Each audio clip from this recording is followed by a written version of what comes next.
Hello and welcome to SpyHards podcast, where your hosts go deep undercover into the world of spy movies to decipher which films make the NOC List. But remember, this information is strictly for your ears only.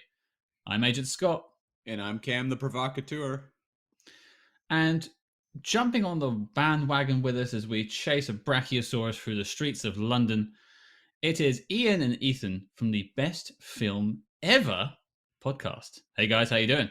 Hey, how are you doing? I'm good because I'm coming second, so I know what I can't talk about. There you go. If we're jumping on the bandwagon, can I be a guy with a sonic screwdriver doing that? Is that all right? Oh, yeah, for sure. And Sure. I have to Excellent. correct, actually. We need to already have a correction. That was a Brontosaurus, not a Brachiosaurus. Oh. Wow, I don't know my dinos, apparently. Yeah. I don't think the movie did either, to be fair. But no, this is very true. This is very true. Well, I won't give too much away at this point, but before we get to the film, gents, tell us a little bit about the Best Film Ever podcast. Oh, Ethan, do you want to do this or should I do this? I was gonna give it to you since it's your show. I just come on every so often. Yeah, that's fair enough. All right, so Best Film Ever podcast is a podcast that I do with several of my friends now. In the sense that my name's Ian. I teach film studies professionally. It's what I do. I analyze films for a living. It's a pretty good gig, actually.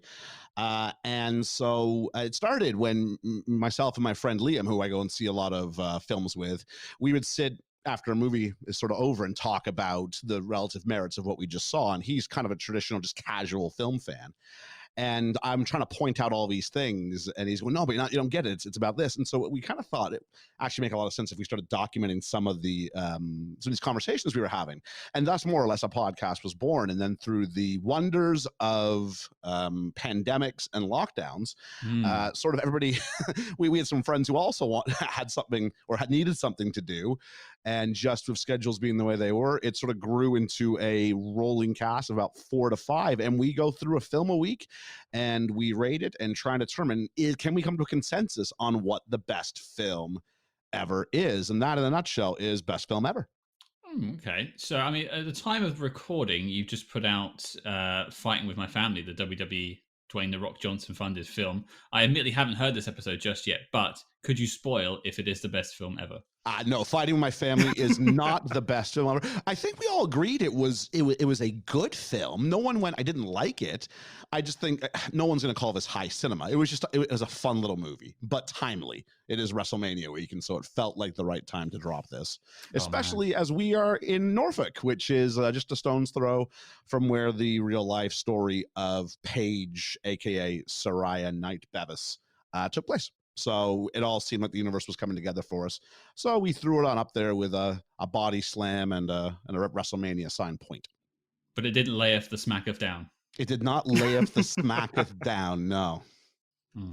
Now, I'm curious, for people that want to dive into the podcast, if there's any episodes you would recommend people to start with.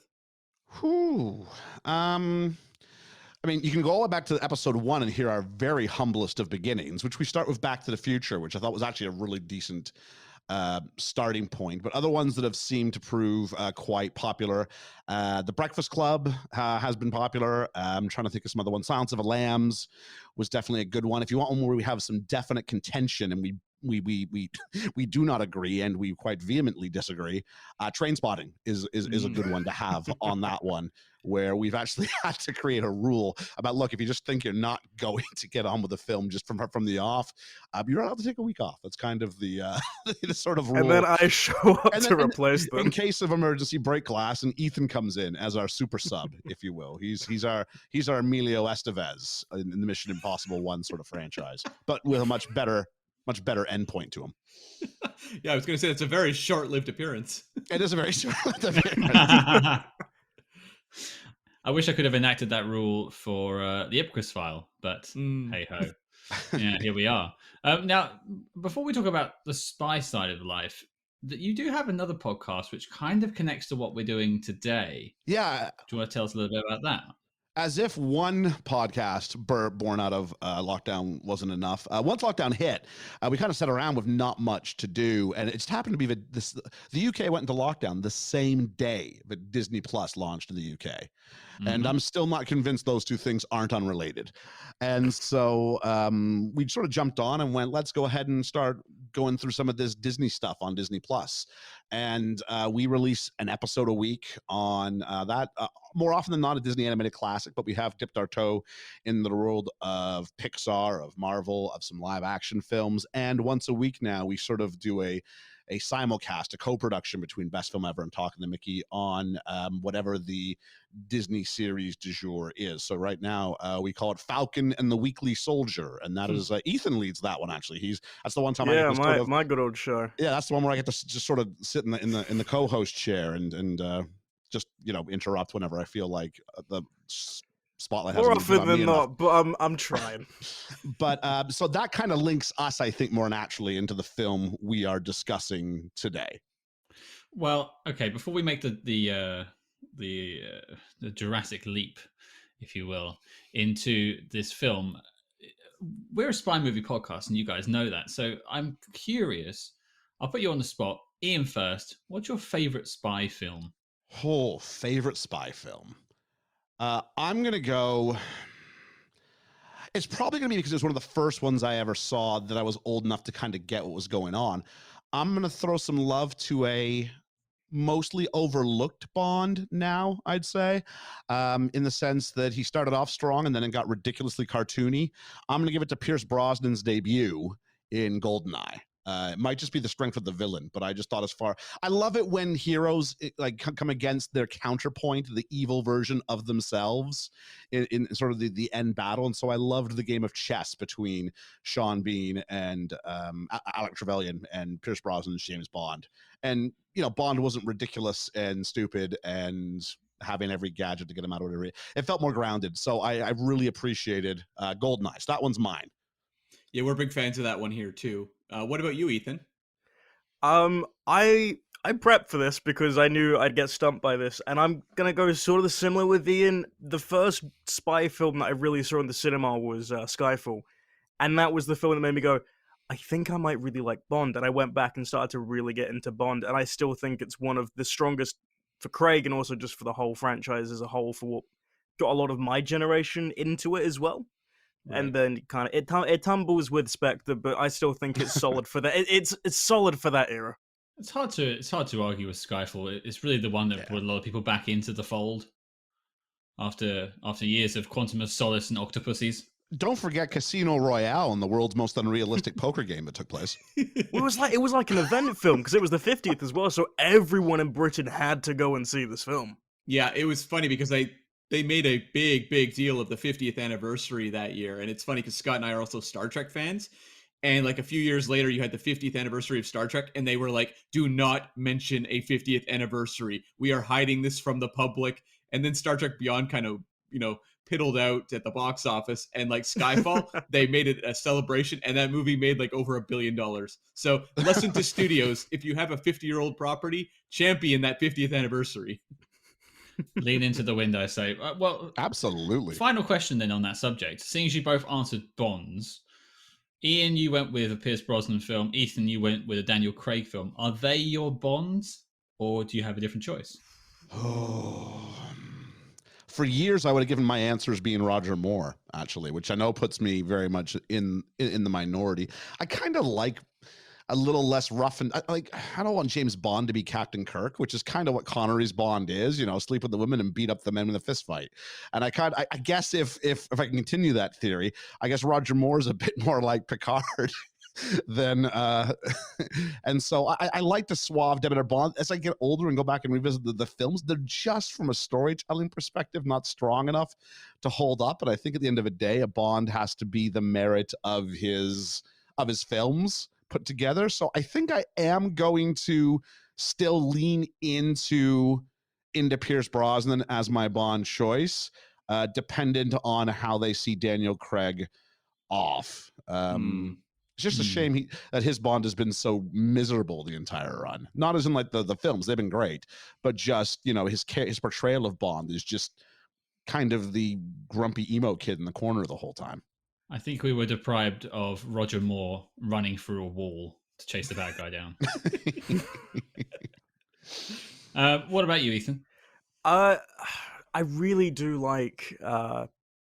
I like that I said his film. I love Daniel Craig a lot, and I think it's because out of all of the Bonds that I've seen in the past, I'm from a more like, I don't know if progressive generation is the right word, but I really don't like some of those older Bonds just because they are kind of disgusting for me. But I can still enjoy the story. But Daniel Craig has something to him that I love as like a not gritty but just action heavy, no nonsense kind of character. It's because he's blonde, isn't it? Yeah. Yeah. He's like a potato in a suit half the time, but he's so good at it. So what you're saying is you're willing to forgive a film if it's of its time. Be careful with this answer, Ethan. I know what you're about to do, and I know where this is leading. It's a trap. So I'm gonna choose not to answer this yet. Ethan went no comment on that one, I think. Okay, well, I think that pivots us beautifully onto, of course, Cam, we're doing Casino Royale, right? Sure. Yeah. That's what I prepared for, isn't it? Maybe later down the road. No, what are we doing, Cam? We are doing the 1975 Disney film, One of Our Dinosaurs is Missing. Yay. Hey, now, hold it back. I buried the lead with that one. You did. Well, just for you, Ethan. The rest of us might have really liked it. Yeah, You never know. you're going to be awfully embarrassed at the end when you're the only one who's got a dissenting viewpoint. Oh, God, I hope. That one no on the NOC List question is just going to look silly on you. Well, I'll throw it out to everyone. I mean, I wasn't born when this film came out. Does anyone have any prior knowledge of this film before covering it for this podcast? No. Not even the littlest bit. Cam? Yeah. I mean, I am really into Disney stuff. I, during the pandemic, have been sitting and watching all these old live action movies with my sister. I had never heard of this movie. And I remember when you floated it as a suggestion, like you just brought it up. Have you heard of this? And I was like, no, never. I guess we could cover that. So it seems like it's one that Disney makes available. It was very easy to get a copy of just on Amazon Prime here, but not that well known, no. Well, speaking of floaters, sorry, that's a British joke, Cam, and this film is filled with them, so you're probably going to miss half of them. It really is. Okay, well, let me talk about the synopsis, and then we'll get into how this film came to be. Then we'll talk about how we feel about it, because there's some things I think we need to discuss first. But here is the letterbox synopsis. One of our dinosaurs is missing. Escaping from China with a microfilm of the formula for the mysterious Lotus X, Lord Southmere, a Queen's messenger, is chased by a group of Chinese spies. Yeah, I mean, sure, I guess that's the setup. That's not really the plot synopsis, but that's the setup. Sounds pretty innocuous. Fine. And then we get to the film. Cam, do you have any information on the film for us? So this is the era where Disney just kind of cranks out like 5 live action films a year. So like in terms of behind the scenes production notes, there's really nothing. What I can say is, so Walt Disney had died in 1966 and his brother Roy died in 71. So there was kind of this like period of time where Disney Studios didn't have any sort of visionary overseeing them. So this was the Don Tatum era. And I don't think anyone ever references Don Tatum now. Like this was not a point of pride in the Disney company. But nonetheless, they were, as I said, cranking out many live action films. And they put out one in 1974 called Herbie Rides Again, which was the highest grossing Disney movie of that year. It made $38.3 million. And the team behind that, director Robert Stevenson, who had done Mary Poppins, Bedknobs and Broomsticks, Island at the Top of the World, he signed on to do this one as well with writer Bill Walsh. And Bill Walsh was also a producer who'd worked on several of those movies with Stevenson, as well as stuff like That Darn Cat. And they had the novel called The Great Dinosaur Robbery from 1970. Now, this novel was written by David Forrest. It's credited as, but it's actually two people. It's David Eliades and Robert Forrest Webb. They were British national journalists who wrote this story. And it seems from my research, The Great Dinosaur Robbery book was actually significantly different. It had much more adult sex and violence, which What? apparently, does that shock you based on the movie you saw? That's what this film needed. That would have saved it. That makes sense. Yeah, apparently the nannies and the spies were up to some hijinks in that story, and it was also set in New York in the 1970s. It was very much about tackling communist China of the period, and Disney, for some reason, decided to, I guess, Disney loves nostalgia, and so they wanted to put it, I guess, in just at the end of, just after World War One. For reasons I'm not exactly clear why, to be perfectly honest with you. It takes us back to a time when we were winning at something. Sure. Yeah. Okay. Yeah. There you go. And they changed the title of the book to its current title because of the film "One of Our Aircraft is Missing" from 1942, which had starred Peter Ustinov and Hugh Burden. Hugh Burden pops up just at the start of this movie. He's the driver for the Lord Southmere, who gets kidnapped. So those two actors had appeared in this movie, which was a Michael Powell and Emmerich Pressburger film from back in the day. Those two directed The Red Shoes, Matter of Life and Death. They were a fantastic duo. So they made the title of this film a tribute to their work. So other than that, I mean, you had Peter Ustinov, which was a Disney go-to guy. He'd done Blackbeard's Ghost for them. He voiced Prince John in Robin Hood, and he would work with them again for The Treasure of Matacambe. And then you had Helen Hayes, who was a two-time Oscar winner for 1932's The Sin of Madeline Claudette, and also 1970's Airport. I don't know why she won an Oscar for Airport, but she was also in Herbie Rides Again with Stevenson and Bill Walsh overseeing that film. So maybe we should be talking about Herbie Rides Again. It seems like that really spawned this thing.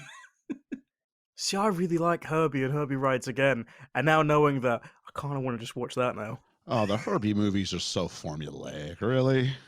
Yeah, they're a bit of fun, and I can hear the music in my head right now. It's just a bit of joy. It's talking about hearing the music in your head. I mean, when we talk about the score for this movie, I mean, all 8 bars of it. I mean, oh, jeez. Yeah, I've seen a few of the Herbies. I don't know that I've seen Rides Again, but I've definitely seen Ghost Bananas and Ghost of Monte Carlo, so I can speak to those two. So the authors of the book were very disappointed in the final film.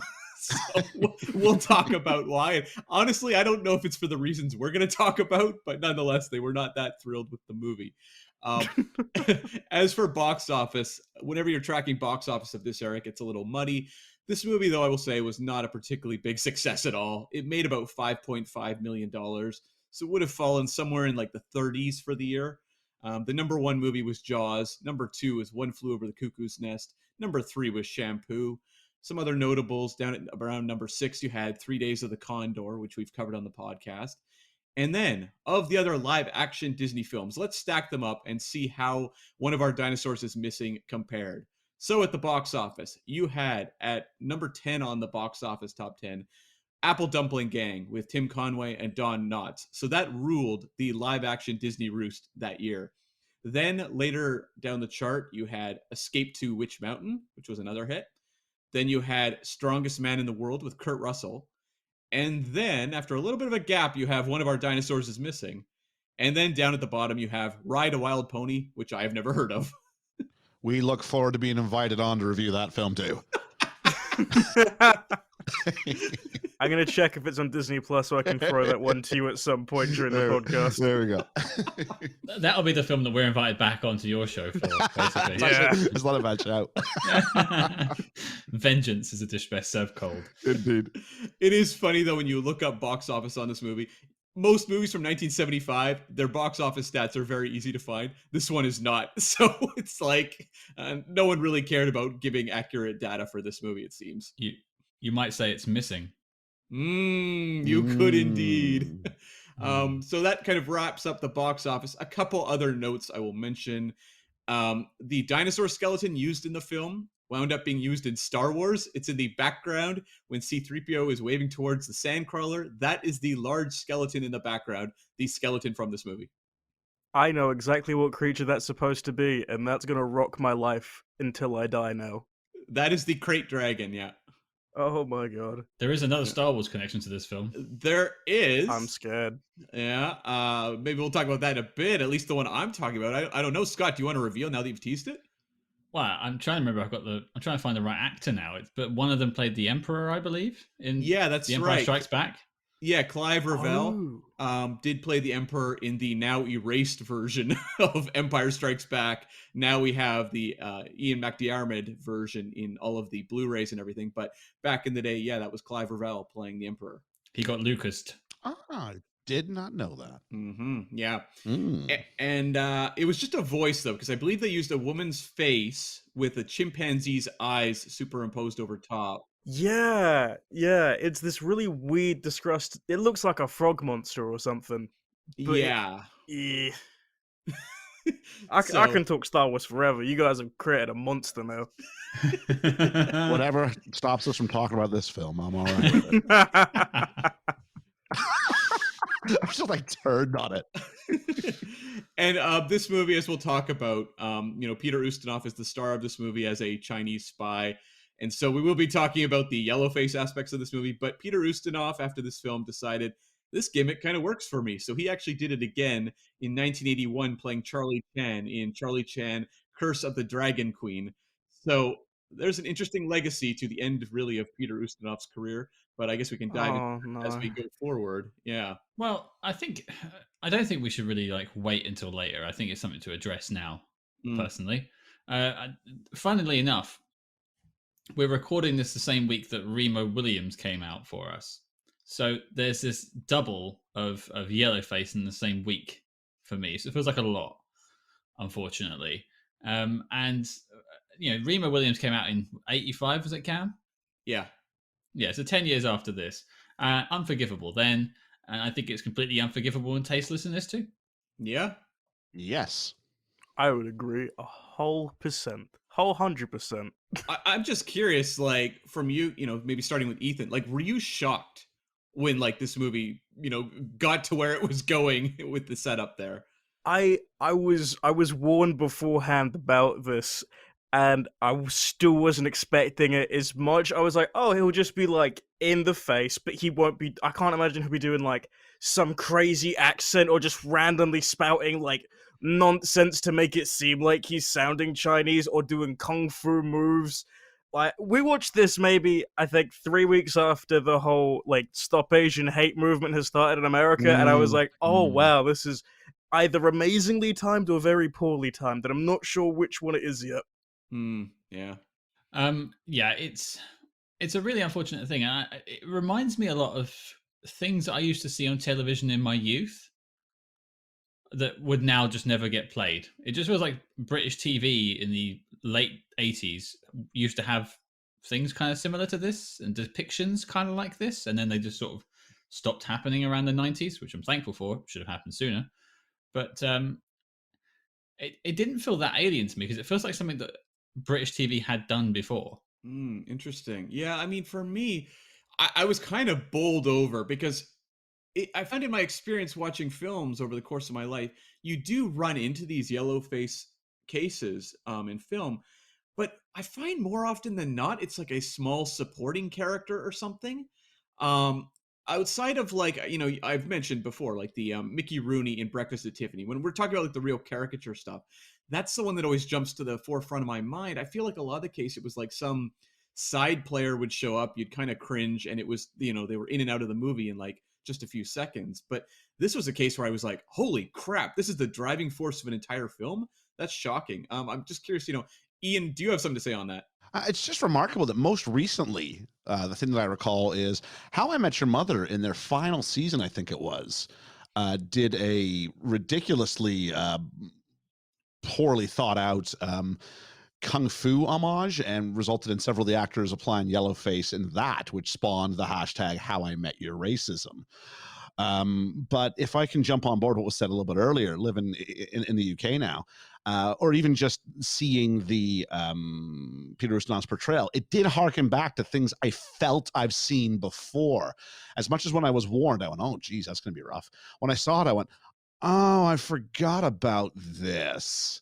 And we don't see it on TV anymore. I will say caricatures like this are still somewhat alive and well in pantomimes. Absolutely. Yeah, there was one last year that I remember getting a bit of controversy online. And you will hear that accent, and it might not do the yellow face, I'm not sure, but you will see it, and it's just it does harken back to an older time, but it was a little bit, well, more than a little bit. It was quite the culture clash, culture shock to go back and sort of revisit this in a thing where what I wasn't expecting was I wasn't expecting the film to frame Ustinov eventually as someone I was supposed to root for. That's the part I wasn't expecting. And when it pivoted to that, I went, "Oh, I'm supposed to be rooting for the guy now. Oh, this was a lot easier when he was the villain, because at least I could sort of channel my disgust at what I'm seeing towards the character. But now I'm clearly being told I'm supposed to root for him. I don't know what to make of this." I found it fascinating in the movie too, because they present these characters as so bumbling and just, these grotesque caricatures that through much of it, I was like, well, I'm not feeling any sort of tension in any of this, or any sort of danger from what's going on, because the characters, the villains, are portrayed as so bumbling. And generally you want your antagonist to pose some sort of threat, and that is completely absent. So I almost feel like their decision to go this route like undercut everything the movie's trying to do. And yeah, when they pivot to him being like their friend, it's like, okay, I guess, like, I have absolutely no ability to connect with this character on any sort of emotional level, so I guess sure. It's almost exactly like a pantomime. Yeah. Now that you break it down, like, it's the exact same thing. Like, this, I don't entirely know what sort of the racial tensions were in the 70s, but it feels almost propaganda-ish to a point where it's like, these are the bad guys. They're always these kind of things, because Disney have done that before, especially with, like, depictions of yellow-face in cartoons, I remember. But it's never fear them. It's always laugh at them. So much so that the hero isn't Lord Southmere. It's this trilogy of grannies who are able to sort of walk in and walk out of the stronghold with very little interference. Not to jump ahead, but just going like, and the idea about how much tension can you really feel towards the danger that Lord Southmere is supposed to be put into when these three grannies are just able to sort of, nannies, not grannies, nannies, are able to walk in and kind of outsmart, outmaneuver, outthink the villains. It's a joke that the first time you see it is slightly amusing, but then when you realize it's the only joke they've got lined up really for the whole film, much like the cast, it gets old fast. So I mean, we're going to get into the film in a second, but I just think it was worth talking about this at the beginning to set the agenda as to how we feel about this, because we're going to talk about the Peter Ustinov's character and some of the scenes that he's in, but the portrayal, the depiction, horrible, and it's not something you should see in cinema, and that's how we feel about it. And I just think it's really interesting that Disney has gotten, obviously a lot of deserved flack for Song of the South over the years. The fact that they've buried that film and have, are going to be revamping the Splash Mountain ride in Disneyland because of its ties to that film. I just think it's really bizarre that Disney is a company that is more than happy to bury films from its past in the vault and just completely, guys, we are not showing this to anyone. And yet this movie is very easily available. I really am just fascinated by the corporate thinking of Disney, making that the case. I'm not someone who's big on censorship of art in any way, shape, or form, but Disney has also proven that they are more than willing to do that if it comes to protecting their brand. I think it's bizarre that this is a movie they're like, oh yeah, just go to Apple Movies and rent it for $4.99. Why not? It is interesting they don't put this one on Disney Plus. Well, I don't think it'll ever be on Disney Plus. No. So no, absolutely. I agree. But as far as they're going, yeah, you can have it out there, but you're not coming to us. You have to go to that place to buy it because you're not watching it on our service.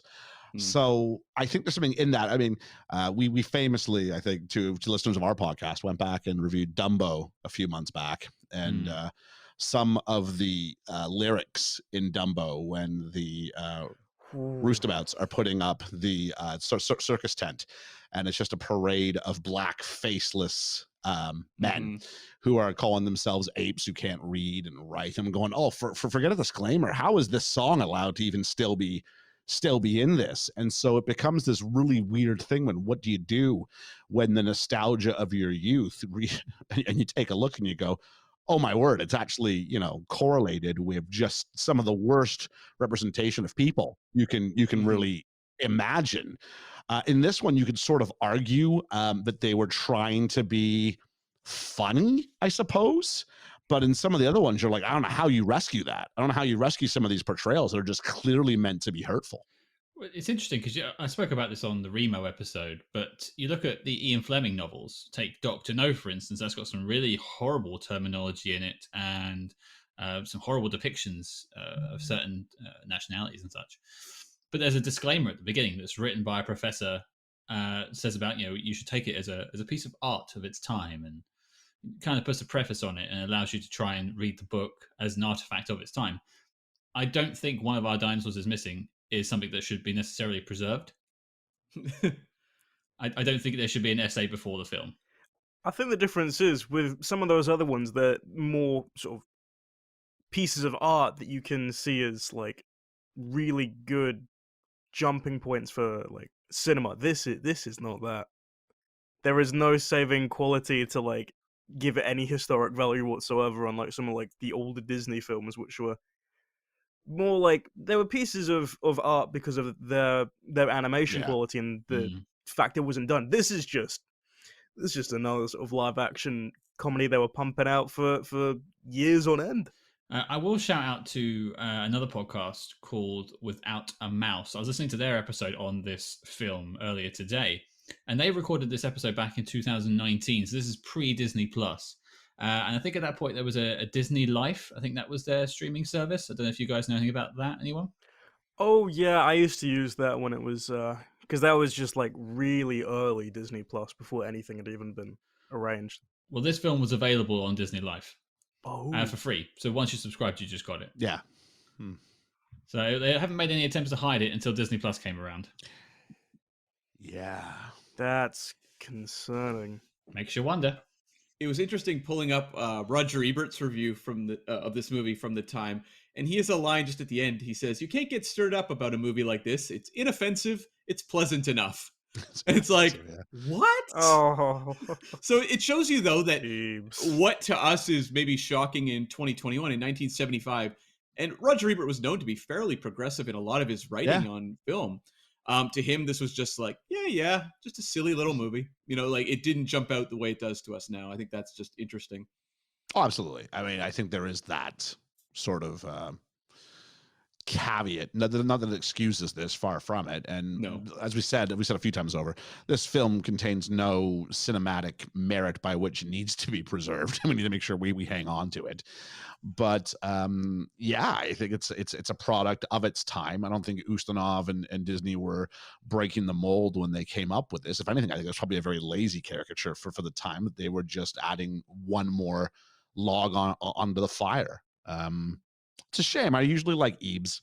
He has a couple hits and misses, and I think everyone's allowed. Maybe not with this. Well, yeah, keep in mind, like this guy actually probably saw like the gamut of films coming on. So actually, probably if he's saying it's relatively inoffensive, I mean, he's seeing the other sort of contemporaries of this, where this is occurring in equal or worse measure. And he's probably, as opposed to us, we're looking at it in a vacuum today. He's looking at it within the pantheon of film that was of its time at that time. And I'd imagine he's probably not that incorrect by sort of suggesting that it's sort of par for the course. Now, thankfully, we look back now and we go, par for the course sucks. Yeah. But yeah.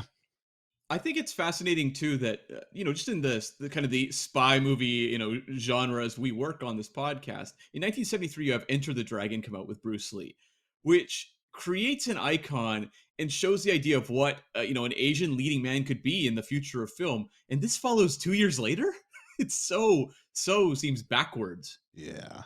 It's also just 2 years removed from Live and Let Die, which is,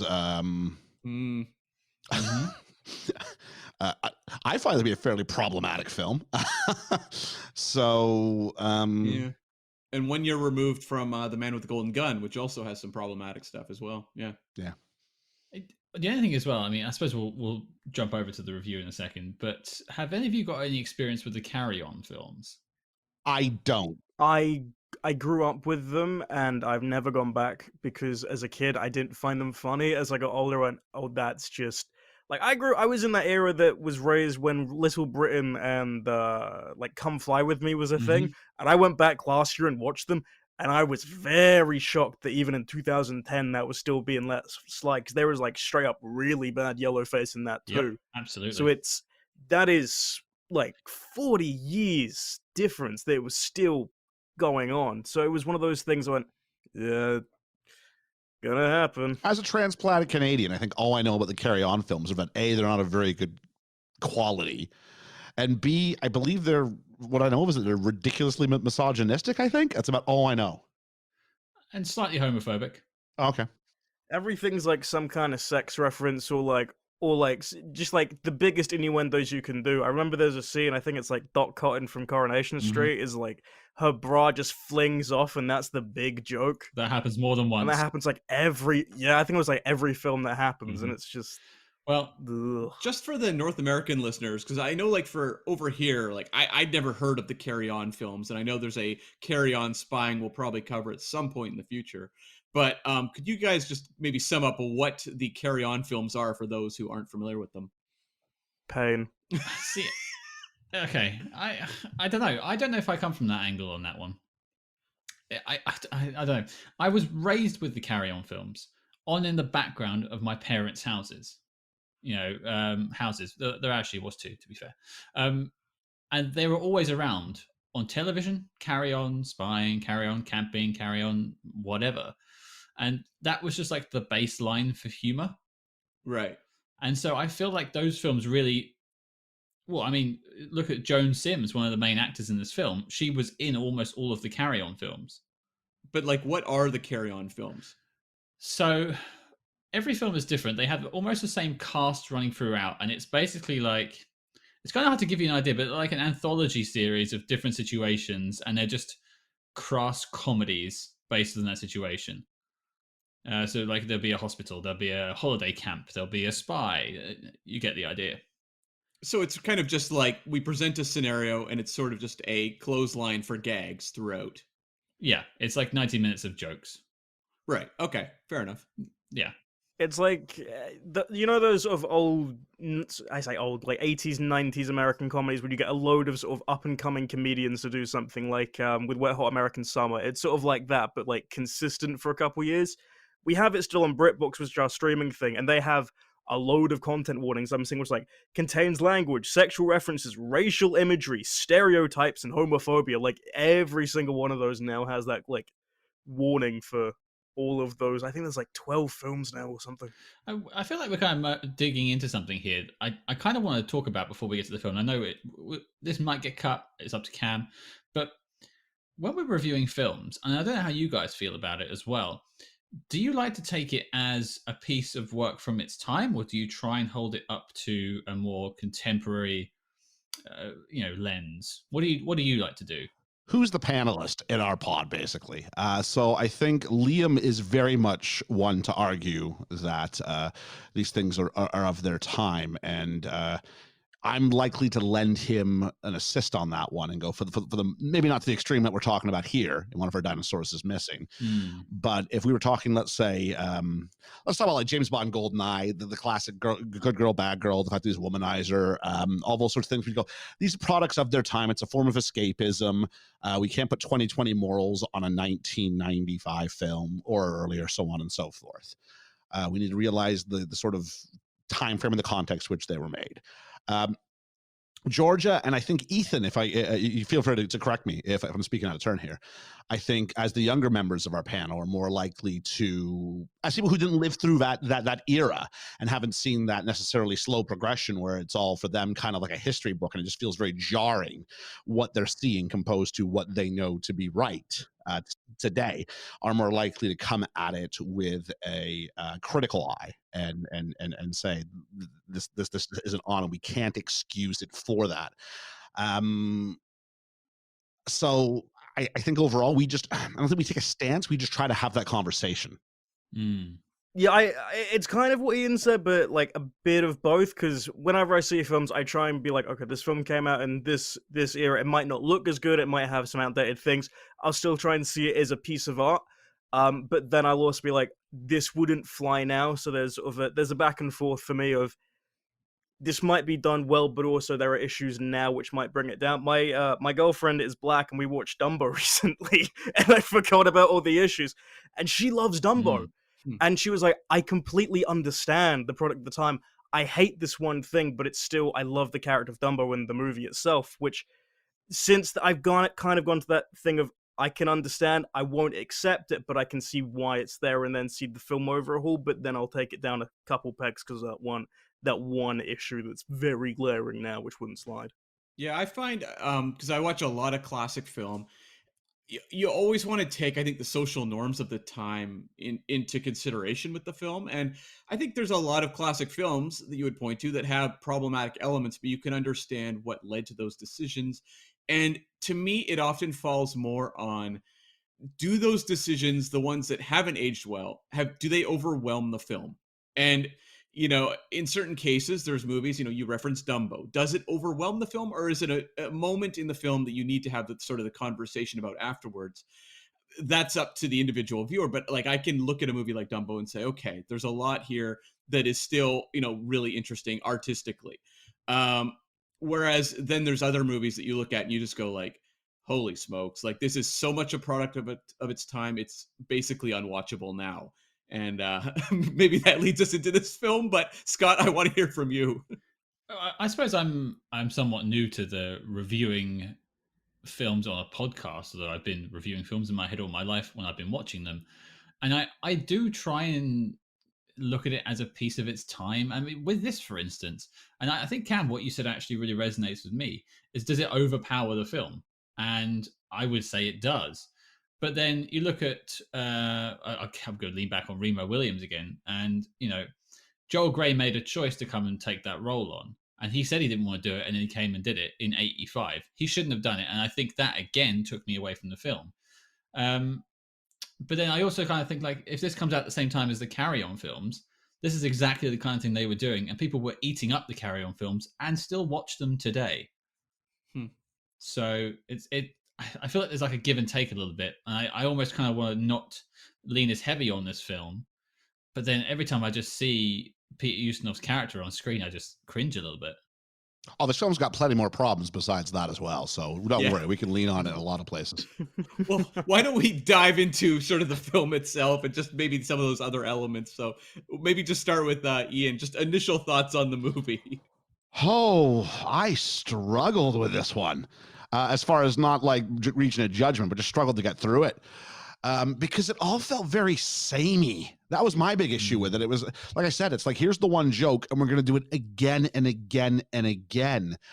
I felt it was the sort of pedestrian live action 1970s schlock that I've seen 1,000 times over. I mean, Cam, you're Canadian, so I'm sure, I don't know how close we are in age. CBC, sort of the Canadian version of the BBC, used to do The Wonderful World of Disney on Sunday nights.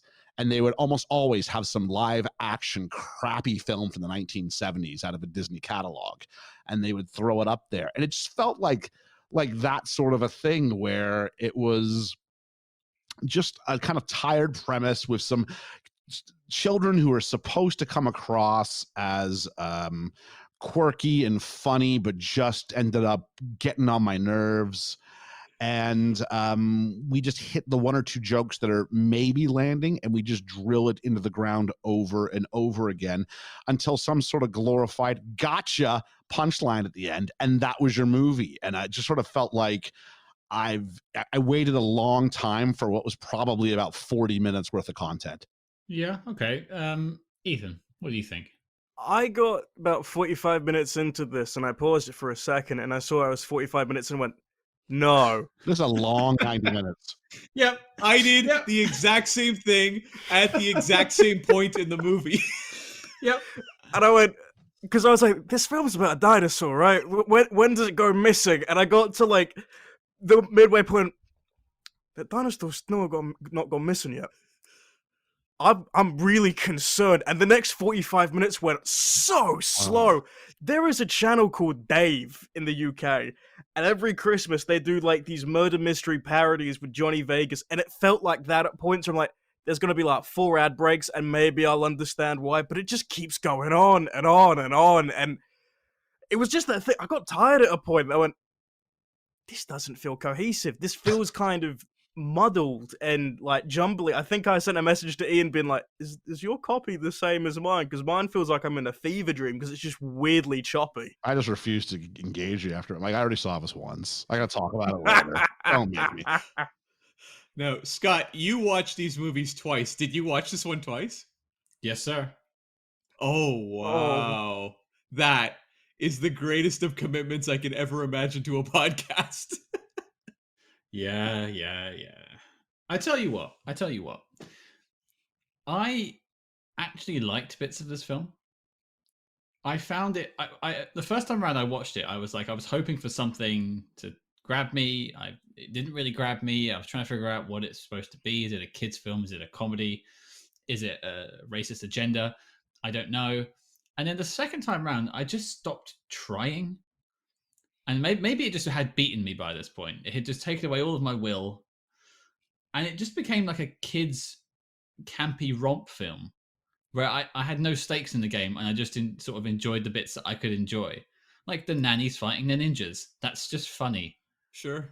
And that was it. I didn't dig any deeper into it. And I kind of enjoyed it from that angle. Like as a nothing film to put on in front of kids, although you wouldn't do it now. If you edited all the bad stuff out, maybe that bit works. It'd be a 6-minute film. Yeah, well, Yeah, it would be a short film. It would be a recipe for soup. just that scene at the end. Yeah. In that sense, I kind of liked it. But if I tried to get anything out of the film, no, it failed for me, I'd say. Yeah, for me, this was so many of these live action Disney films of this era. It's like they had one thing. You know, like I watched The Gnome-mobile fairly recently. With I my love sister. the Gnome-mobile. Sure, yeah, like we had way more fun with that one, I'll say. Like the Gnome-mobile was crazy. I haven't seen it in like 30 years. I'll acknowledge that. But when I was a kid, I loved the Gnome-mobile. It's not on Disney Plus, so I'm assuming something terrible must be in it. It gets pretty sexist at the end, but Okay. yeah, it does. But overall, like the most of the movie, it going back to what we were saying earlier, like it doesn't overwhelm the movie the way that maybe this movie's overwhelmed by its problematic stuff. But the Gnome-mobile, it's kind of like Disney was like, what if there was gnomes and they like rode in a car? Like that sometimes feels like where the beginning and end of their thinking comes and goes. That's a franchise. That felt like they had the 2 kids from Mary Poppins on for like 2 more films in their contract and said, give us something. We got an idea for gnomes. Run with it. The kids are with the gnomes. Yes. And they're even credited in the opening credits as the Mary Poppins kids. Are they really? They are, yes. Oh, that's hysterical. But so like this movie felt like, what if there was like a dinosaur skeleton on a truck? Yeah. And what could we get out of that? And that was largely what the movie was this very, oh boy, lackadaisical car chase with a Brontosaurus skeleton on the back of a truck driving, around maybe 1.5 blocks built in Pinewood. Like, I found this thing pretty punishing to watch. I just found the all the Peter Ustinov stuff was like, okay, putting aside all of the glaring racism of all of it, it just had no tension. It was just watching an actor. And I really love Peter Ustinov in a lot of his other stuff. His work as Prince John in Robin Hood is legendary. Yeah. But it felt like everything I love about Peter Ustinov was completely like clamped down because of the makeup and putting on this ridiculous accent.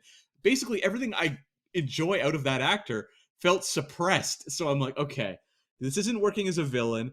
There's no tension with, this team of Chinese spies chasing these nannies. So it just felt very slow paced to me. And it was like, okay, we're just like basically tuning in for whimsy. We get some of the very patented Disney whimsy, but I didn't feel like it was so not memorable. And I was just kind of watching, Helen Hayes, I said 2-time Oscar winner, just kind of coasting through this thing. It feels like everyone's just kind of coasting here. I've been watching a lot of Family Guy recently, and this feels like one very extended Family Guy joke. It's like, hey, remember that time that I stole a Brontosaurus from the Chinese government? It just keeps going on forever and ever and ever, and I'm waiting for the punchline, and it never comes. It's just a cutaway. We'll get there, I'm sure. But Yeah. just another cutaway of someone else looking surprised at a dinosaur going through London, and we'll reset the joke in a minute. I can see the Disney writers' room right now that they're pitching it, and the writer says to the Disney exec, he goes, "So I've got an idea for a film.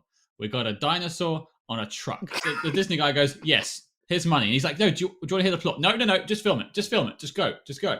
And that's it. They didn't write anything. There was like some gags in there that you kind of snicker at, like the old like hunter guy. I'm like, okay, that's a sort of like stupidity that I can laugh at in a Disney movie, where I just go like, boy, it's not funny for the reasons I feel like were intended by the movie. It's just like so campy and stupid. But a moment like that I could have enjoyed. But like, we've talked about there's a lot of Chinese stereotypes. There's a lot of stereotypes, period, because you have like these Scottish guys coming out and thinking it's the Loch Ness Monster. Yeah. That was weird. It was weird. There's a lot of weird moments like that. They're like, Nessie's in London. We failed as a Scotland. And sure. I was wondering too, a lot of that chase is done through the fog, and I was like, is that fog there just to disguise the fact they're going down the same street over and over again? Oh, yeah. It has to be. Yeah. I mean, when we're talking about the film, I kind of like to do like the bits we enjoy towards the beginning before we get more nitpicky. So a bit I enjoyed was the scenes in the Natural History Museum. Okay. I have a massive love for the Natural History Museum. And Cam, when you come to London as part of your spy tour that I'm arranging, I'm going to have to take you there because it's actually around the corner, more or less, from the Royal Albert Hall. Oh, okay. Can I get into a baby carriage and like propel myself around with one arm? Absolutely. I'll steal it off of a lady and I'll just throw you in, and then you can climb up on a dinosaur. Awesome. Yeah. So I enjoyed the Natural History Museum. I've spent many days in that museum. I do love that place. It was nice to see that in a film. That's one of my positives, I'd say. Okay, like for me, I enjoyed the shot of the train traveling at the start of the movie. This is getting really minute. So I like the shot. I like the font. I like the font of the credits. Like, okay, so like Lord Southmere is traveling from China back to Britain, and we get this shot of this train going, over the landscapes, and it's done with a combo of matte paintings and models. It just has that sort of beautiful old Disney kind of whimsy to it that I enjoy. Like shots like that are what keep me going through some of these tougher to sit through movies. Ian, have you got anything? Yeah, I liked Lord Southmere throughout. I did, as a bit of a bumbling setup, and I'll give it this, he actually had me fooled the whole time as to what his reason was for being in China. I found him, and it's weird, I have gone on about the joke that happens over and over and over again, and it just does it till it's dead. I actually didn't mind the joke where he keeps getting hit in the head and therefore prolongs his amnesia throughout. To the point where you might think it's a ruse, but actually it does legitimately explain his own confusion as to what the point of everything is. I thought he was endearing. I thought he was charming. I thought he was a small personality against very big personalities around him, and that sort of more controlled, more maybe stiff upper lip kind of British representation actually gave him a unique space in this film. And so I liked that. I liked there was a bit of, there was a straight man amongst the wild and crazy landscape of the film. That's actually a really good call. I didn't see that twist coming, and you're right. Like the way that they navigate that with Lord Southmere, I actually thought was fairly effective. I did have a question about Lord Southmere, seeing as we're here. I was going to bring it up at the end, but I'll throw it out. Was he actually a spy? No. Well, I don't think so. I don't I think know. ultimately no. But he did steal the plans. A recipe. Well, he's a corporate spy, maybe. He's a corporate spy for a soup company. There is an episode of Sweet Life on Deck with Zach and Cody, which is this exact plot, which is they think there's a secret spy, but it's actually the secret plans he's trying to assassinate someone to get is mayonnaise for a sandwich, and it's the exact same thing. It's Disney stealing from Disney then, isn't it? Yep. I mean, the only thing I run into problems with is the umbrella. Yeah. And if the umbrella really is a secret, because we all take it to be it's a super spy umbrella that shoots bullets. Well, what if it's just the idea that he just sticks someone in the back with an umbrella, takes off the top so he feels the hollowed out tip, and therefore is just trying to replicate what a pistol would feel like. But I think we have, because of our familiarity with James Bond and the like, are all going, oh, spy umbrella, it's a gun. I think that's the thing. That's the biggest red herring that throws me onto the scent they want me to sort of go on to, which is that he is a spy. But I don't think he is. Well, maybe, just pitching it, maybe he knows it's not a real gun and he's just making the guy think it is, as a spy would use the things that are around him, like the Jason Bourne style of sticking the pencil in the guy's hand. Oh, you're flipping it. Now you're flipping it. Okay. Triple bluff. I think we have to take that final reveal as fact, though, when he says he works for like the soup and savory department or whatever of a company. I kind of can just go along with that is kind of the gag of the whole movie, is that he never was actually a spy. I don't know that this movie's like playing with ambiguities. It's the subtext of this film that I really, really like. Everything's nuanced. So rich, so complex, a tapestry of human emotion. Mainly misery. Okay. Okay. Ethan, anything you enjoyed? I liked how much this film aged me. No, You were like him. You were like Southmere at the start of the movie, sitting in a chair, like. I feel like it now. I like the stuff with the snake. I like snakes, really? and I just thought it was weird that this. I was just like, this film has a snake for some reason. Sure, that's quirky enough for me, I guess. We're all familiar with the concept of Chekhov's gun, yeah? Mm-hmm. Yep. Yeah. I mean, this felt like Chekhov's gun the entire time, where I'm like, okay, you keep showing me the snake. Something important's going to happen with the snake, right? Okay, there's the snake again. Nah. Something important's going to happen with the snake. I mean, we reviewed Home Alone not that long ago. And it's like, we saw the spider enough to go, the spider's going to come up in an important moment. Did we get a payoff with the snake? I forget. Kind of. It was there. It went up someone's pant leg, right? And it knocked out Southmere at one point. Everything knocked out Southmere at some point. There was another snake as well at some point, which they just used as like some weird skipping rope to try and attack someone. I don't know if they were trying to imply it was the same snake or not, but there was enough snakes in this film for me to maybe not be as angry. All right. Okay. Yeah. It fit my snake quota. Henrietta the Snake was very charismatic as far as on-screen snakes go, I thought. One thing I actually kind of enjoyed about this movie, and this goes actually for a lot of live-action movies, is kind of connecting the dots to classic Disney properties or just tropes they go back to. I thought the three nannies kind of reminded me of the three fairies in Sleeping Beauty. There was just like some cases like that. The fact that they hid inside the whale reminded me of Pinocchio. I always find that kind of fun how Disney recycles its tropes. I really liked the dynamic between the three nannies, all things considered. The middle one, who was I don't know how to describe her. The one who's not as old but isn't young. Joan Sims' character. Yeah. Middle-aged? Yeah, I guess so. I thought she had a likable characteristic about her. I thought the young one was kind of naive and just wanted to be involved and was told, no, you're too young. You have to sit over there until you're ready to do it. I liked the little sort of bickering they had between them, more so between the ones who weren't Hetty. Hetty was too, caught up with the plot. I'm using finger quotes. I know you can't see me. In order to sort of make that happen. But no, I thought it was a likable sort of if you're going to spend 25 minutes watching them in the front cab of a truck, I suppose you probably should have some chemistry going on there. I did enjoy that whole scene where they are trying to like take apart the dinosaur, just a load of the old women jumping up and down trying to be quiet and then not being quiet at all. I thought that was cute and enjoyable, and then the rest of the film did not have that same kind of tone or heart for me. The nannies or the grannies reminded me of a Monty Python's Flying Circus gag, which is another throwback that Cam won't get, but hey ho, I'll do it anyway. There was a whole skit about this a group of killer nannies that were going around London and bullying people and bullying young men. yeah, done by some much funnier people in the Monty Python troupe. But yeah, it did give me throwbacks to that, which was done in the 60s. But yeah, I really liked the nannies. I thought that was just a nice concept to have them as the leads in this film. You would have expected Lord Southmere to be your lead in the first 5 minutes. Yeah, I kind of like that too. It was this secret society of nannies, and obviously Robert Stevenson had great luck with Mary Poppins back in the day.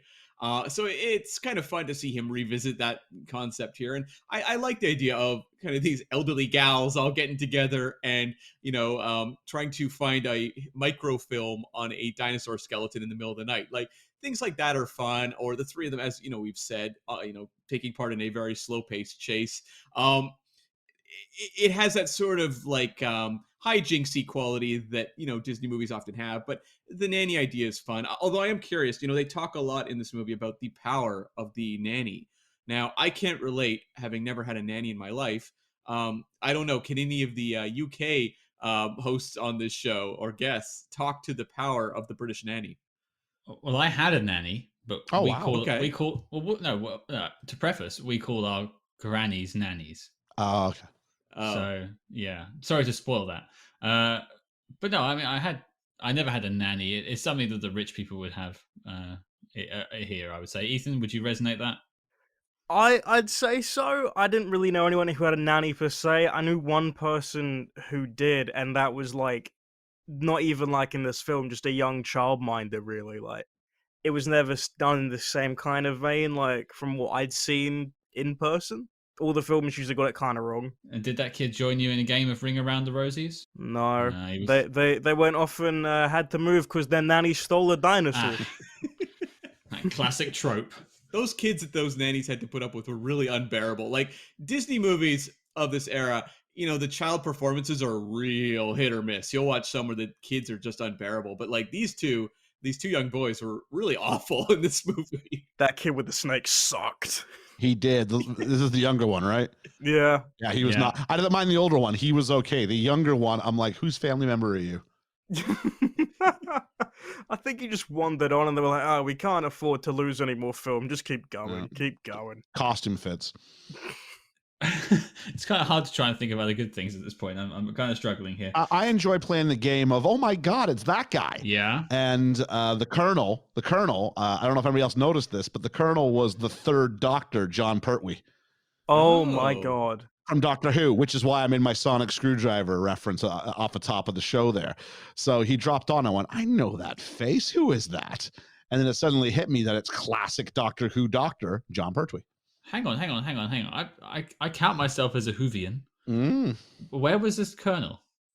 He's the one who ends up on the back of it. He's outside. Wait, the hunter? Yeah, it's him. What? No. Yeah. That's John Pertwee? Look at your cast list on Wikipedia. I'm staring it in the face. Oh my, I'm gonna.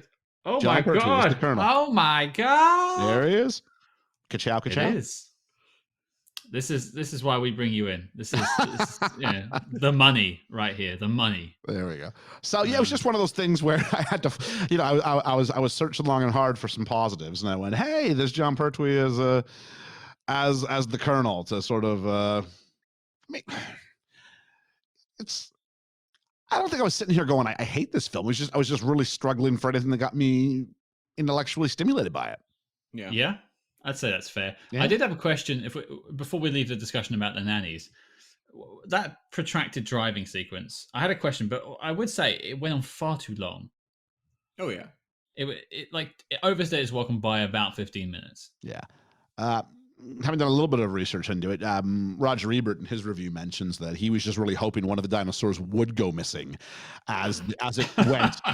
As it went around and around and around foggy London. He's like, when do we, much like I think Ethan was saying, when do we get the part where this dinosaur actually goes missing? Right now we're just watching one of these dinosaurs is driving. And we need to actually get to the point where it's missing. So yeah, that was it. I know we made some light of it. I think they had an idea for the driving around London cityscape, and they went with all the ideas they had. Throw them in the box. There's no such thing as a bad idea. Just throw them in there. We'll shoot them all. And then they didn't really know, okay, now what do we do once we're out of London? And they kind of went, don't really know what to do with that.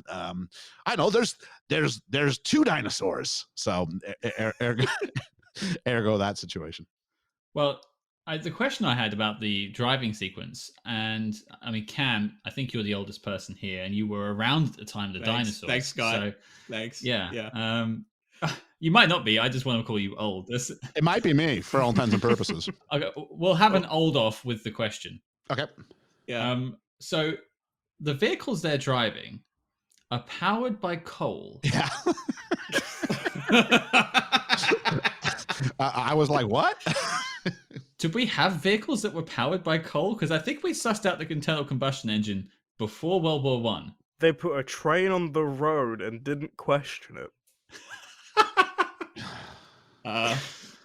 You know what? Honestly, like I didn't really even think about that, but you're right. This is insane. Well, hang on. It's coal on the way out, but then it's wood on the way back. Yeah. I love this film so much.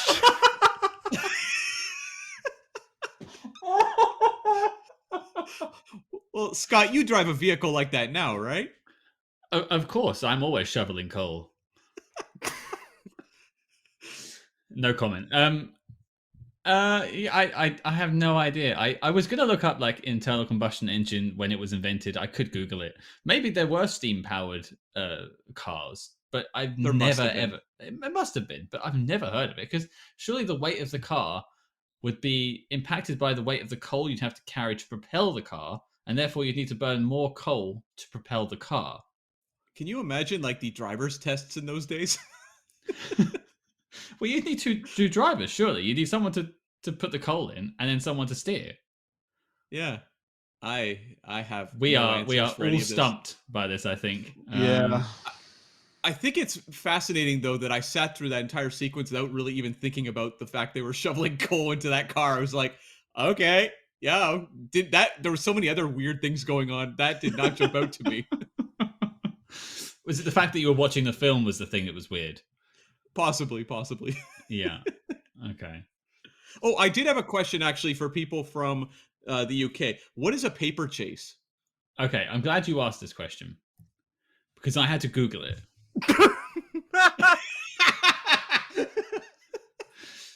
It's not something they did in my like comprehensive school. I went to like a pretty bad high school and a pretty bad primary school, which for North Americans that's like a mix of elementary and middle school. And anyway, our schools are different. A paper chase is something where they would cut up bits of paper before the chase and sprinkle it along a route, and the kids would have to run and chase the paper to get to the end of the race as like a route marker. It's like a breadcrumb race, if you will, but with paper instead. What? See, I thought it was just some weird old-timey way of saying paper trail, and that was their whole thing. They're like, oh, they might find us because of all of our coal or something. That's just weird. That's just throw confetti, see where they go. That was like real low-tier parent thing to get them off your case for a bit. I mean, this was set like in 1930-something. 17 or something, wasn't it? Oh, yeah, I suppose post-1, so it could have been up to, well, anywhere between. Yeah. Somewhere in there, yeah. But it was definitely, in my research, I found out it was something that was generally done by private schools, even in that time. So it was definitely the rich kids thing. If they weren't running around a maypole, they were paper chasing. Well, now I'm just fascinated whether people in 1975 seeing this movie even knew what a paper chase was.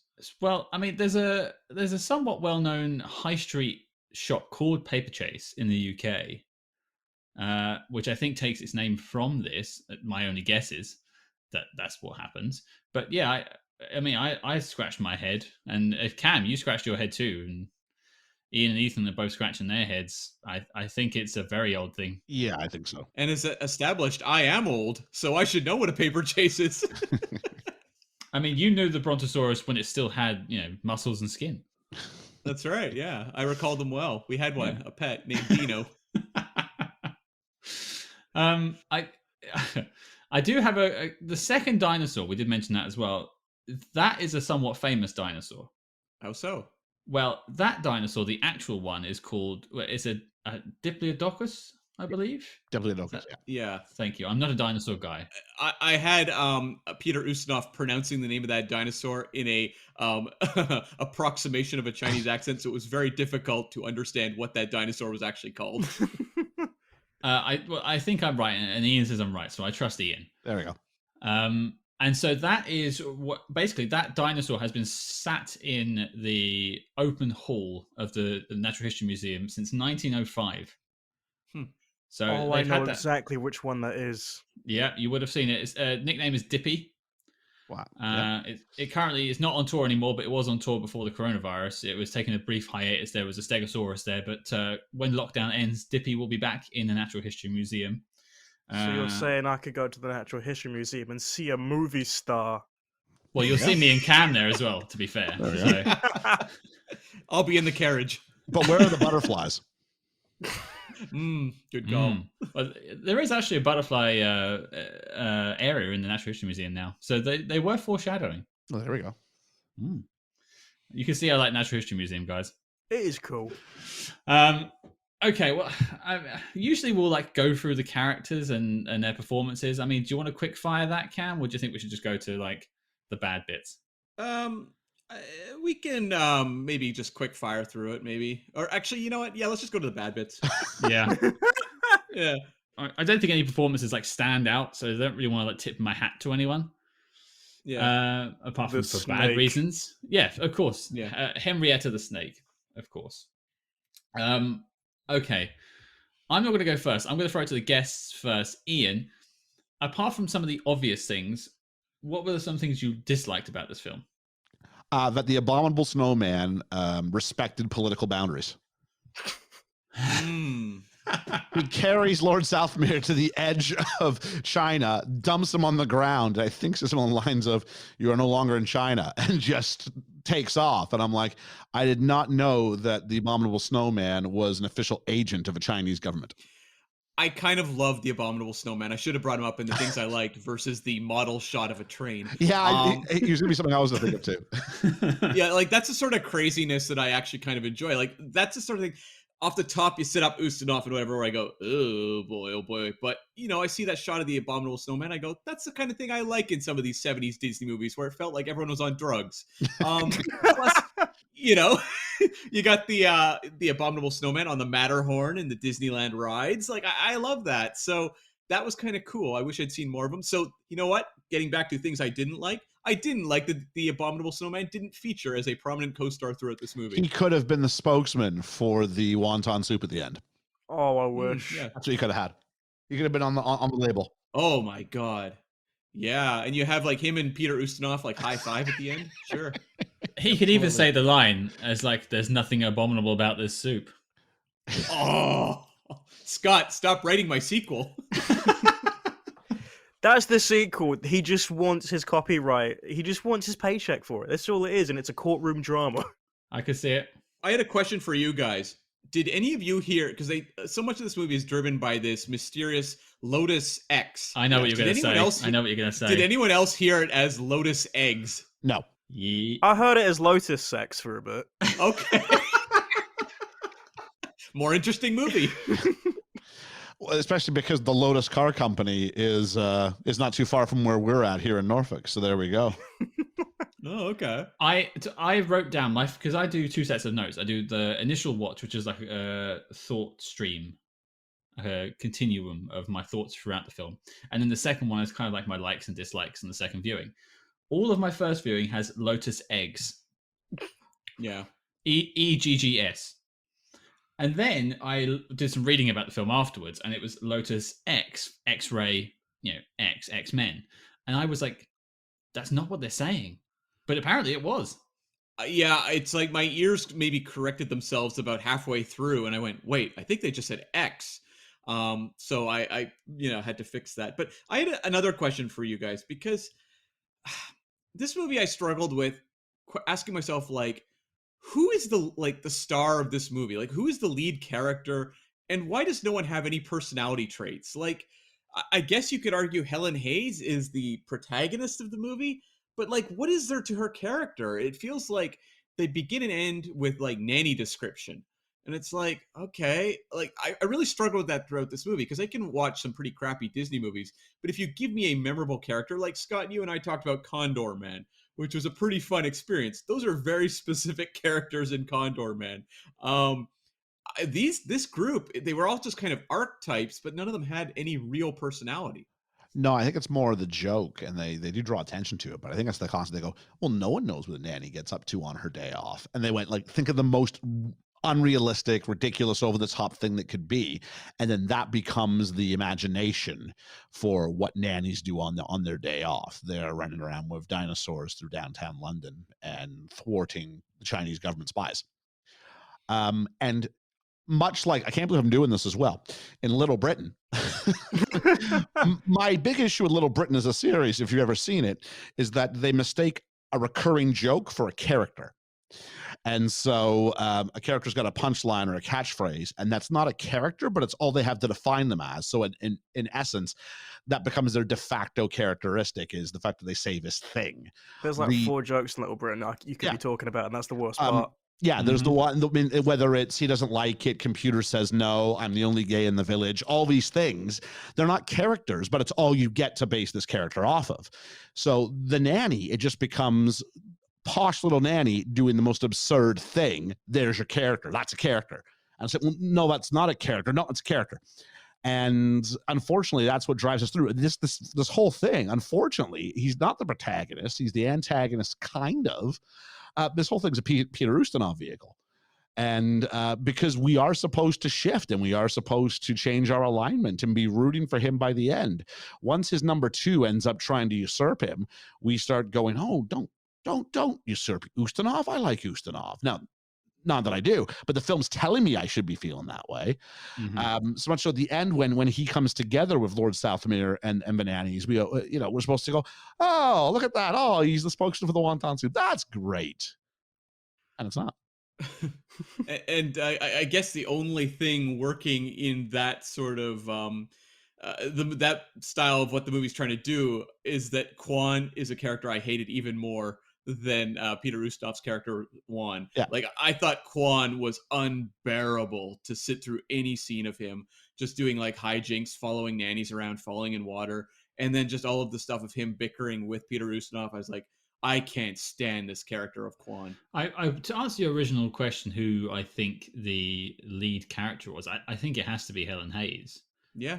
But what I find bizarre about it is, and I like the premise, like, what does Nanny do on her day off? No one knows. But apparently, she runs the IMF.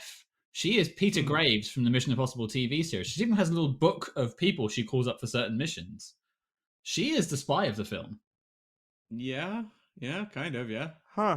Well, because you would also say that, like, all the Chinese agents in this film are just, like, incompetent. Like, they're never portrayed as good spies. She's the only one that seems semi-competent. Yeah, and she's able to go undercover as just the nanny. This is the same plot as Home Alone 3. To be fair, they do steal the wrong dinosaur, though. A less successful IMF. Yeah, it's just like look to the left 20 yards, and there's your answer. There's a third dinosaur. It's a Triceratops. I'm tired of this movie just downgrading the importance of the Triceratops. The Triceratops is a legit dinosaur. Too long I have sat by and watched the Triceratops diminish to second-rate status. That ends today. Today I make a stand. Triceratops is a dinosaur. They had 3 dinosaurs in that museum, not 2. At least it wasn't a T-Rex, which seems to get all the love. Yeah. They could have been about 20 years ahead on the marketing for that one. True. Anyone else got anything they'd like to moan about, air their grievances about this film? This film is really choppy. Whenever we do like Best Film Ever or Talking to Mickey, I always talk about editing and pacing, and this film has so many segments where it's like, we'll just sort of splice it together and hope for the best. Like you said before with the scenes in the park and the guy falling into the water, it just keeps happening and happening and happening, but there is a point where it just randomly happens with no build-up at all, and he's just walking, and all of a sudden, next cut, he's in the water and he's falling, and it's so consistent. And that's why I said before with the whole fever dream thing, it's so choppy, and it adds on to my dislike of this, because everything bad is happening in this. Like, it's just poorly put together. It's not cohesive at all for like a structured timeline. But it's also supposed to be like a high-spirited chase film at a certain point as well, and it's not edited like one at all. As I said, it's, lackadaisical is the best word. It's way too relaxed for what it wants to be, whether it is a chase film or just like a very like broad, high-spirited comedy. It fails at both. I don't have to come back from that. Yeah. It's bumpy. It's like it's just slow and bumpy throughout the entire thing, and every so often it peaks for a sec with like the pacing, and then it just goes back down to just not knowing where it's landing. Yeah.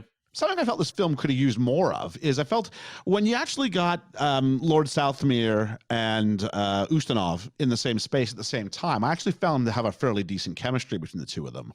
The problem is they don't go there enough. And so, I mean, when they're having the big ninja versus nanny fight, words I never thought I'd say.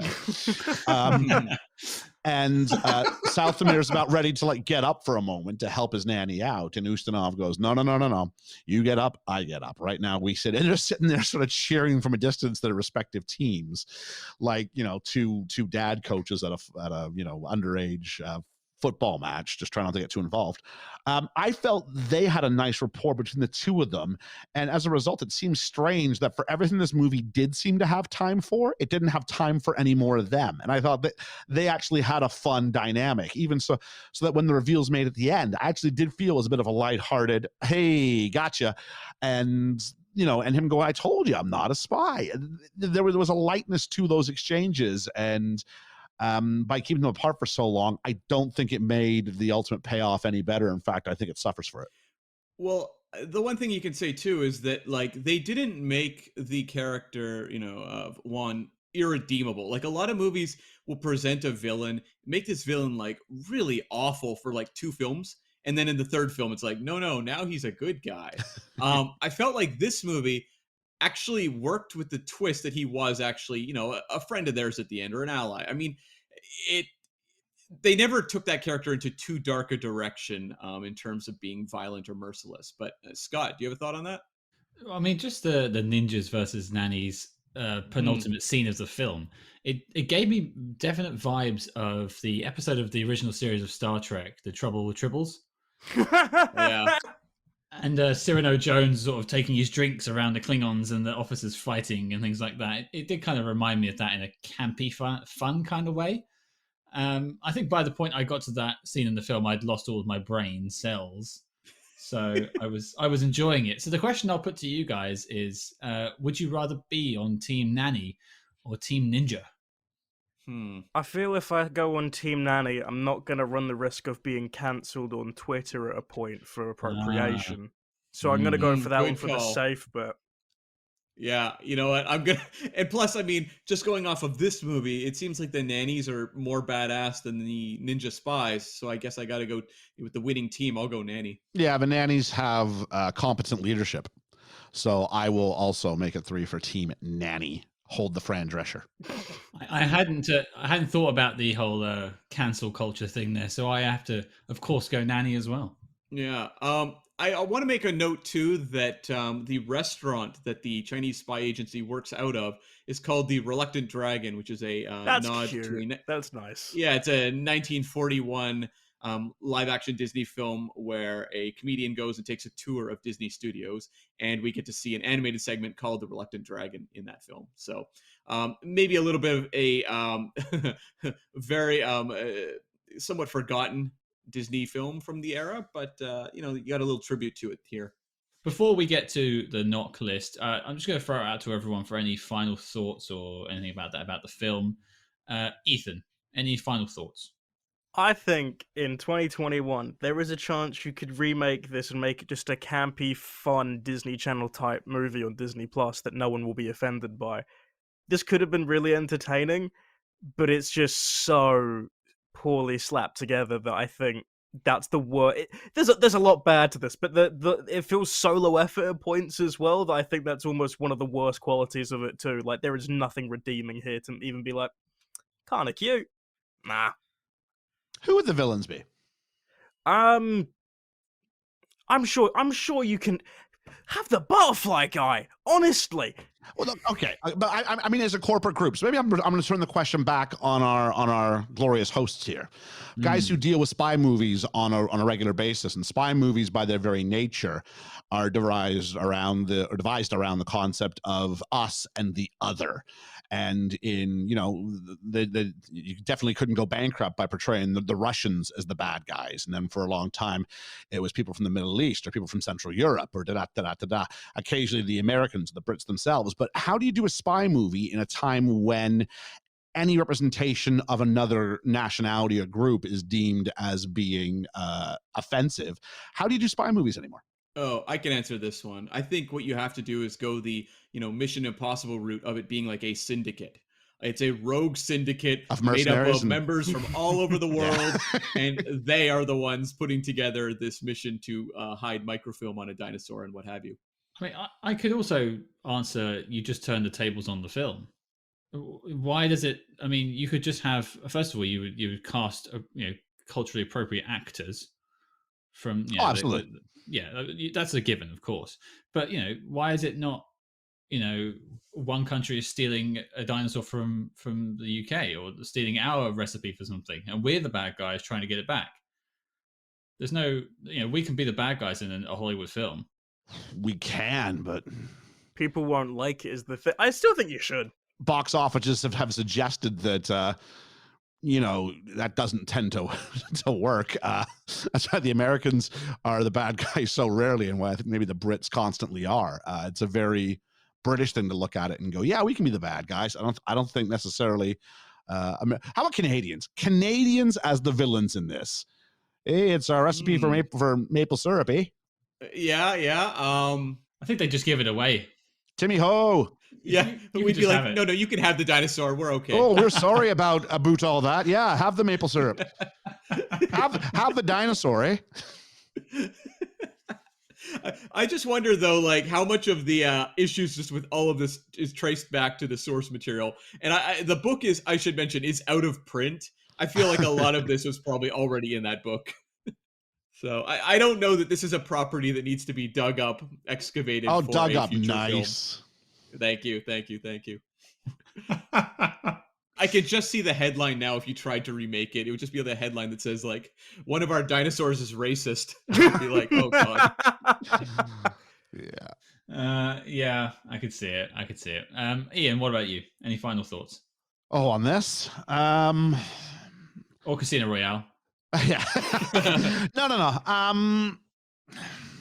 It was, I don't know as much about Ustinov. I mean, I know him as Prince John in Robin Hood. I love Robin Hood. It's probably my favorite. Currently, it sits my number one spot. We have a running ranking system of our favorite Disney animated classics, and currently it sits in my number one spot. Mine too. Love Ustinov from that. We saw him in Blackbeard's Ghost, which he was very good in that. So it was... from looking at this, I understand his marketability and his drawing power and why they wanted him for a film like this.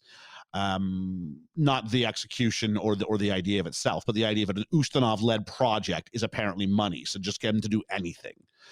And this is what you get from this. So I guess in this respect, I appreciated seeing the fact that he did other things besides the two films I know him from. I just wish it had been anything but this. It was a film that was full of, besides the shocking and ridiculously insensitive cultural representation, it was just a film full of meh. Yeah. So that's me. Yeah. Cam?